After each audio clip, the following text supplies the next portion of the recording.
Prelims 2020 में आया हुआ क्वेश्चन है, फाइनेंशियल मार्केट से ये क्वेश्चन है। तो चलो पहले इसका ऑप्शन पढ़ते हैं। Commercial paper is a short term unsecured promissory note. Unsecure तो होता है ये, और शॉर्ट टर्म भी है, और commercial paper is a short term, तो ये वाला ऑप्शन तो सही है, इसमें कोई भी कोलेट्रल यूज़ नहीं होता है। Certificate of deposit is a long term instrument issued by RBI to a corporation. अब ये लॉन्ग टर्म है या नहीं? लॉन्ग टर्म तो है नहीं सर्टिफिकेट ऑफ डिपॉजिट।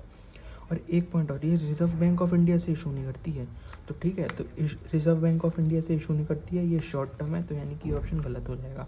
और ये भी डिस्काउंटेड प्राइस में इशू होता है। तीसरा ऑप्शन देखते हैं। Call money is a short term finance used for inter bank transaction. अब जैसे कि SBI है और कैनरा बैंक है, तो कुछ इनके मिसमैच हो रहा है इनके फाइनेंस में। अब 1 से 14 दिन के लिए इनको उस मिसमैच को पूरी करने के लिए शॉर्ट टर्म एक दूसरे बैंक से पैसा लेना पड़ रहा है, तो उसको बोलते हैं कॉल मनी।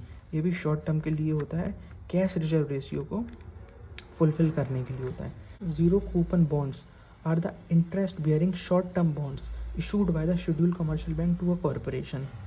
अब भाई ये शेड्यूल कमर्शियल बैंक तो उसको इशू नहीं करती है, इसको करती है रिजर्व बैंक ऑफ इंडिया या सेंट्रल गवर्नमेंट, और ये डिस्काउंटेड प्राइस में इशू होते हैं, ठीक है।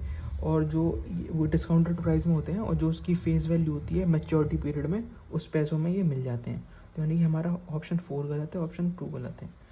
तो फिर तो ये तो बहुत बहुत आसान क्वेश्चन है, 2020 में आया था प्रीलिम्स का। ऑप्शन सी इसका आंसर हो गया।